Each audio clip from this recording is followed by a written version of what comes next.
I'm just taking a minute for those who may join the feed live, for those of you watching after the fact. My name is Tenacious Earl, and you are on the Tenacious, the Tabletop Baseball channel. It's been a few days, I admit, since I've done a video. I did an update in the Facebook, I don't know if it's a group or a page, I forget what it's called, but for the tabletop page, I did a quick update. It's either yesterday or the day before. Juan, thank you. Yes, so I want to wait till there are more people in the room before I get to stories, etc., etc. But just was, I put an update on the Facebook page a couple days ago, and just first off, I did apologize, and I do apologize. I know that the last week my video count has been pretty low.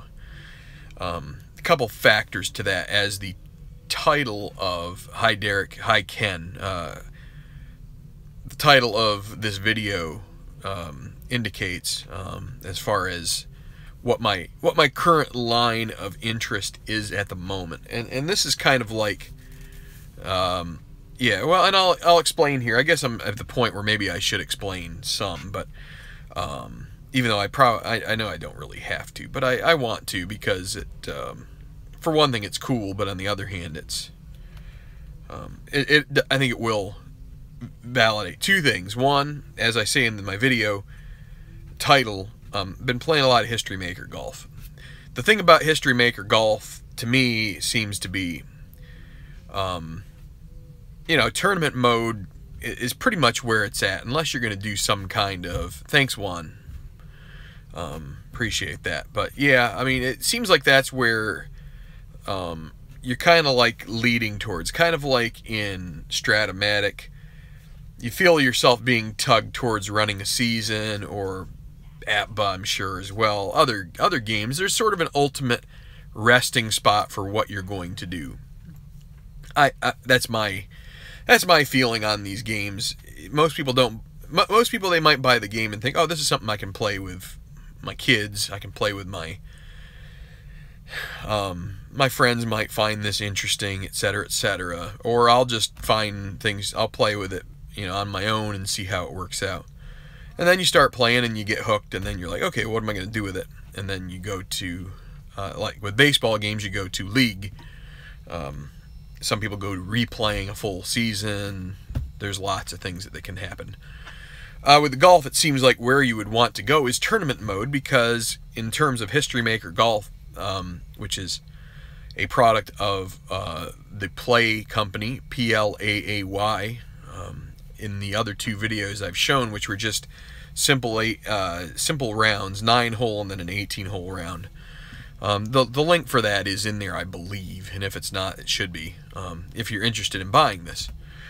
But they have created a tournament mode, which, so here's where you can get into trouble with this game, which is something that I would quickly find.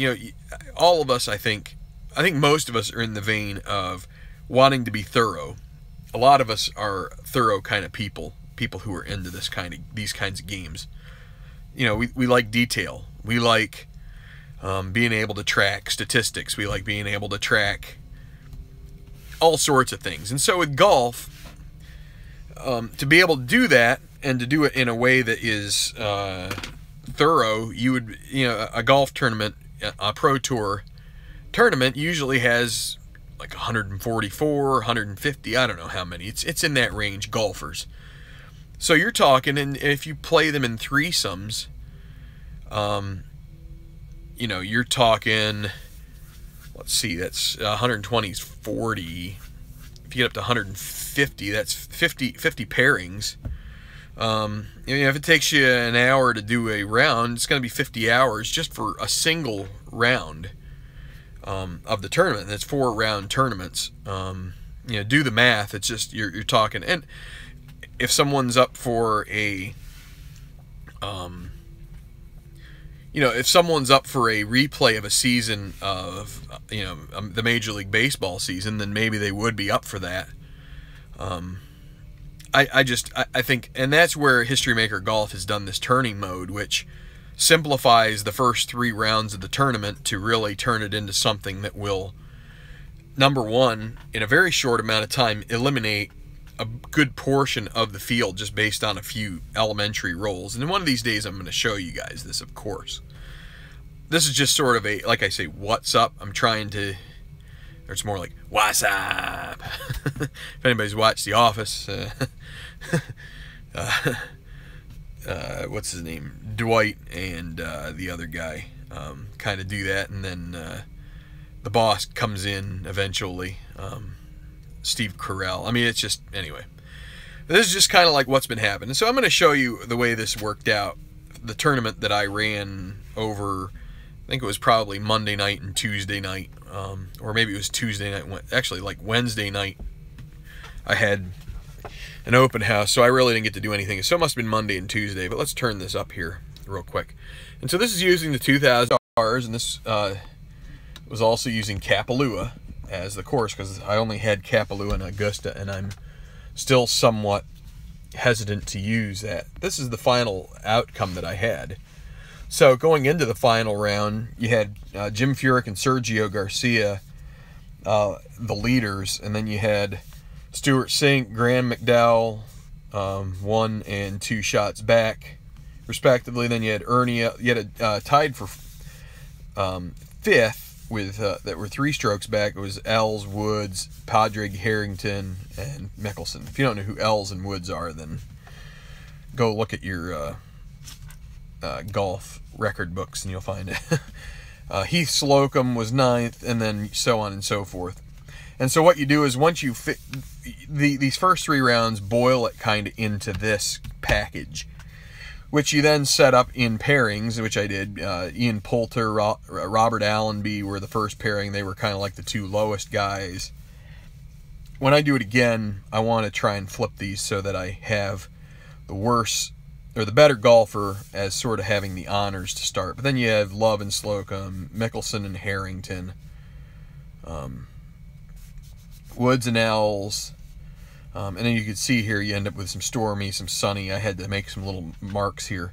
And I played it out, and what ended up really happening was a lot of the field dropped back because Jim Furyk, let me zoom it out, Jim Furyk got off to a pretty good start. He shot a front 9, 3 under, and then was at 6 under at one point in the back 9. And so in this game, if I turn this way, you can kind of see how this leaderboard stacks up. And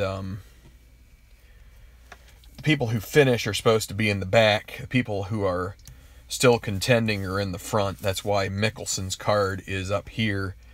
But you kind of keep shifting things along as you roll out guys. So you start with Poulter and Allenby on the first hole, you roll them out. Then you go to their second hole. After that, you play Love and Slocum on the first hole. You kind of keep flipping back. And you make your way through. Obviously, once you get to hole 6 for the first pairing, you're doing... I'm not showing you this. Sorry. Once you get to the 6th hole of the first pairing, you end up at the first hole of your final pairing, which are your leaders. This is just like a TV broadcast, just like a regular tournament. And you make your way through, you get to the 15th hole, which is the start of the back 9 for the leaders. But at the 15th hole for that first pairing, you do another quick 2 dice roll, 2 dice roll, which takes some back markers, and you get a quick, you might get a quick injection of 2 new names that you would put over here, who are kind of like making a move, and who could put up a clubhouse number. In this tournament, the roll didn't allow for that, so I just finished this out. But once you, what I was going to say is you get the leader through 6 strokes back. If somebody turns to 7 strokes back, the way that the play designers set it up says that you eliminate them from contention, and you start doing a an out of contention golfer roll, which is this. So based on the level of difficulty of the hole, you roll one die, and if, let's say on a double cordial hole, if you roll a 4, they get a par. If you roll a 1, they get a birdie. And what they believe is that at 7 strokes or more back, the player just isn't going to be able to make his way back. Now, what ended up happening in this tournament was, so Furyk got quite a ways out ahead. He did bogey 16 and 17, kind of playing it safe there. Did par the easy par 5 18th. Is a long hole, but it is an easier hole. Fine around 69, and he won the tournament 2 strokes ahead of Phil Mickelson and Stuart Sink. Tiger Woods was one of these guys who actually fell back. If you see here, he took a double on 2. And he was 1 over par on the back 9 as well. Sergio had a 76. He went south pretty quickly. He took double on number 4. The hole after Furyk birdied, and he never looked back really, or never really. He did fight back with a birdie here, but then he took another double on 11, and it just kind of spiraled out of control for him. So that's kind of the way this works out. You simulate quickly the first 3 rounds of the tournament. You eliminate a bunch of golfers. As was said by someone in one of my videos on a comment, I think it was Derek maybe, like Tiger 1A, what happens in some of these rolls for the early tournament parts is that you would randomly draw, so you put things in stacks. Let me look back here. Okay. You put things in, you evenly apportion all of these cards, 100 and some odd cards. And for each stack, you do a roll, and from those stacks, you'll pick a random or a variable number of random cards plus the best player or players from that stack. So that's where you kind of get a weighted. You get it weighted where Tiger Woods at a backwards 1A. He would have the highest rating of all of these cards. If he's in a stack that says let's say draw 3 randomly and pick the top 2 golfers in the deck, if he's in that, he's going to go. So he'll automatically get into that. He'll make the cut in that situation. So it's somewhat rare he would miss a cut based on that. Mickelson, I don't think I've shown you his card yet. He is a 1B, so he's just 1 back of Tiger as far as making those. You got Furyk, who's 2A. So the number is most important, and then it's also broken down by A, B, C. So a 1A is better than a 2A, 1A is better than a 2B, 1A is better than 1B, etc., etc. 1B is better than 2A, 1C is better than 2A, and so on and so forth. So, I see that there's some comments. It sounds like Tabletop Earl's in the room here. Hello, Tabletop. But one last thing that I wanted to do before signing off. I haven't forgotten about the baseball projects yet as well. But just bear with me as let me flip it over here again. I want to make sure I don't lose any cards, but have some stuff. So please do not bend. Oh, I'm bending it. No, just kidding. So I haven't opened it yet. I pretty much know what's in it, but I figured I would open it here on the channel. So you just have to kind of, and I'll sign off with a little bit. There is something else I want to mention, but let's go ahead and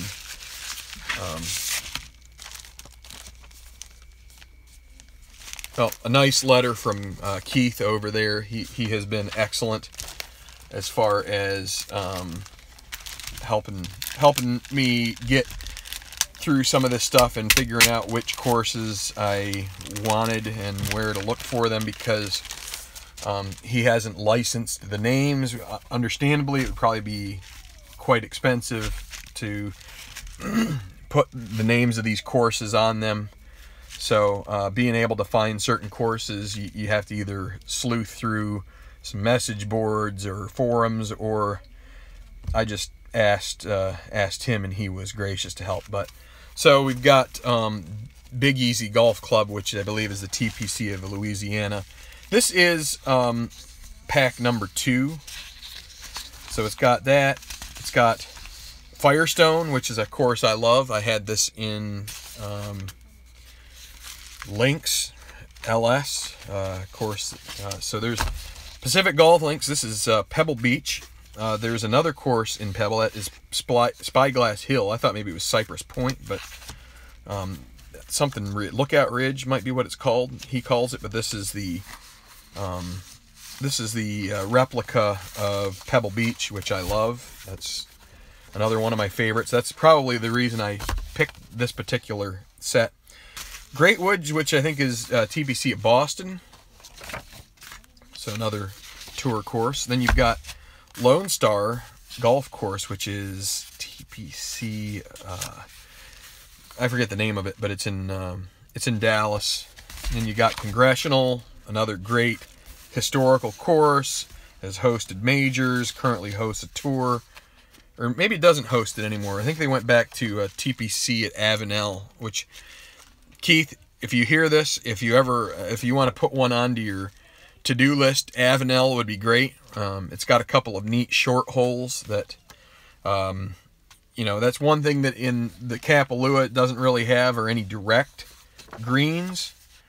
Trying to think if there's, I have to think if there are a couple direct greens. Riviera probably has one, I think, but Napa Valley, that's a course I hadn't really heard of. It's north of California, and they do play a tournament there. It's north of San Francisco. And then we've got the TPC Sawgrass here. So that's where the Players Championship is played. I believe that's Sawgrass. Let's see. 17th. That is the famous 17th Island Green. You can see all the water on it. Got some courses with some water. That's pretty cool. Lastly, for kicks, I got what is called the Pro National Tour. This is a fictional set. Again, thank you to Keith for providing this. A lot of players, a lot of nationalities. Got some bio about them, and some of them are. You got this guy who's probably going to be in a lot of leaderboards, and then you've got a bunch of 1Bs and 1Cs and all sorts of stuff here. So I got some breaking up to do here, and it has nothing to do with my marriage, which is good. little humor, and that's not good. Oh, the sticker that was holding this all together got stuck to a piece of paper, and I'm like, no! Don't ruin my thing. Alright, so maybe you guys aren't that into courses, but if you are, I mean, I am. I think they're awesome. Yeah, those are a lot of cool courses. Now, the thing about the tours, the national, is that they're fictional, so if I play a tournament, which I'm probably going to set up a tour, and I just have to figure out how I'm going to play it out, the timing and all that stuff, because there's a lot going on, and there's a lot to do. So, the last 3 days, what have I been doing? I have been in classes. I don't know if you guys remember.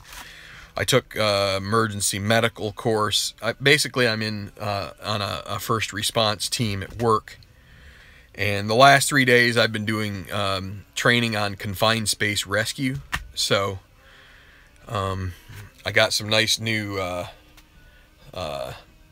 skinned up arms here today from crawling through some concrete piping. My elbow pads, one of my elbow pads came off as I was starting to be the first entrant into the tunnels, and it skinned me up pretty good. I was on self-contained breathing, so that was an adventure. a little out of my comfort zone because that's not really work that I do all the time. But it was great. Learned a lot of knots. You know, and now I know how to tie a figure 8 on a bite, and a bunch of hitches, a bunch of you know, 8s to rig up, a bunch of other things. So I don't know how many of you guys are fishermen or boat people, but I have a lot of respect for the guys who know how to tie a bunch of knots. I guess the guys who were in the Boy Scouts, because it's just something that takes practice, and I had a chance to learn. I know a few of them now. If I don't practice them, I'm going to forget them like this. But anyway, so that's what I've been doing. So I got skinned up. The last 2 days we've been doing quite a bit of rescue out in the sun. You know, hauling people in and out of you know, like tanks and things like that on harnesses, and with using pulleys 4-to-1s and 3-to-1 systems to help get a mechanical advantage. So fun stuff, taxing stuff, and that's sort of one of the reasons why I've been also been a little and we've had some like school stuff for the kids, so it's just, it's the way it goes. So I thought I'd just make a little update video. It's been about 20 minutes. I'm going to sign off now. Thanks for watching. Keep posted, because I will figure out a time. I need to do some baseball updates for the games that I ran recently, and then once I do that, I'll get back to some strat baseball for the TBL, and maybe think about doing a game here. Maybe not only some baseball games, but maybe try and get a tournament in if I can set up a tour of some sort. But anyway, thanks for watching this video. Thanks for supporting our channel. Thanks also to Tabletop Earl for pulling the slack here the last few days. Again, I've been right now I'm feeling pretty cooked after 3 days of just learning something new. But it's you know, the line of work I'm in, I don't really do a lot of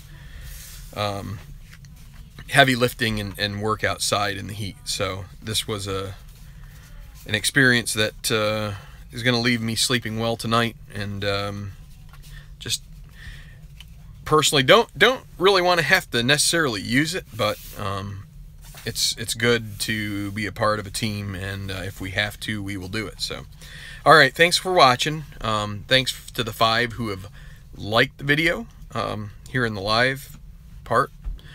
Earl and I really need to get our Tabletop real quick. Tabletop and I really need to get our heads together about some kind of a Q&A video or something like that, just to kind of sort of pull things together a bit, because we've